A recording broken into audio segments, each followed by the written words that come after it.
ಒಣಮೆಣ್ಸಿನ್ಕಾಯಿ ಹುರಿದಿರೋ ಅಂಥದ್ದು, ಕೊತ್ತಂಬರಿ ಸೊಪ್ಪು, ಬದನೆಕಾಯಿ ಸುಟ್ಟಿದ್ದೀನಿ, ಬೆಳ್ಳುಳ್ಳಿ ಇದಿಷ್ಟನ್ನು ಮಿಕ್ಸಿ ಜಾರಿಗೆ ಹಾಕಿ ಸ್ವಲ್ಪ ಉಪ್ಪು ಹಾಕಿ ರುಬ್ಕೋಬೇಕು.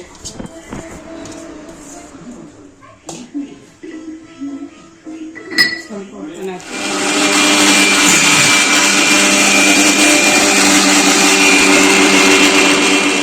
ರುಬ್ಕೋಬೇಕು. ಒಂದು ಬಾಣಲೆಗೆ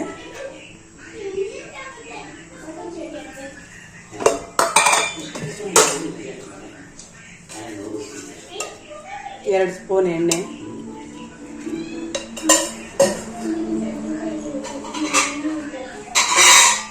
ಕಾಯ್ದ ನಂತರ ಸ್ವಲ್ಪ ಸಾಸಿವೆ,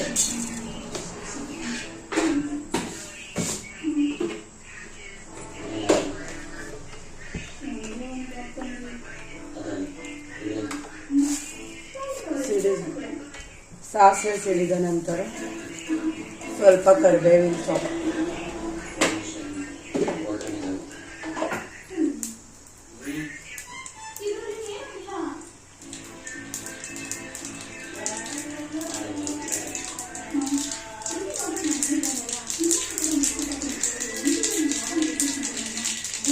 ಸಾಸಿವೆ ಕರಿಬೇವಿನ ಸೊಪ್ಪು ಸಿಡಿದ ನಂತರ ರುಬ್ಬಿರುವಂಥ ಖಾರನ ಅದಕ್ಕೆ ಹಾಕಿ ಚೆನ್ನಾಗಿ ಒಂದೆರಡು ಕುದಿ ಬರಬೇಕು.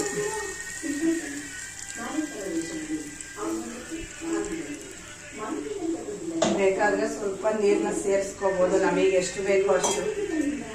ನಾನಿದಕ್ಕೆ ಬೇಕಾದರೆ ನೀರು ಸೇರಿಸ್ಕೋಬೋದು, ನನಗೆ ಎಷ್ಟು ಬೇಕೋ ಅಷ್ಟು ನಾನು ಒಂದು ಸ್ವಲ್ಪ ಮಾತ್ರ ಇಲ್ಲಿ ಸೇರಿಸ್ತಾ ಇದ್ದೀನಿ. ನೋಡಿ,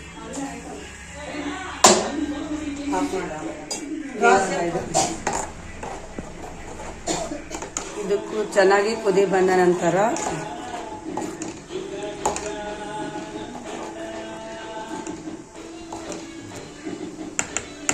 ಇದು ನೋಡಿ ಚೆನ್ನಾಗಿ ಕುದೀತಾ ಇದೆ. ಕುದ್ದ ನಂತರ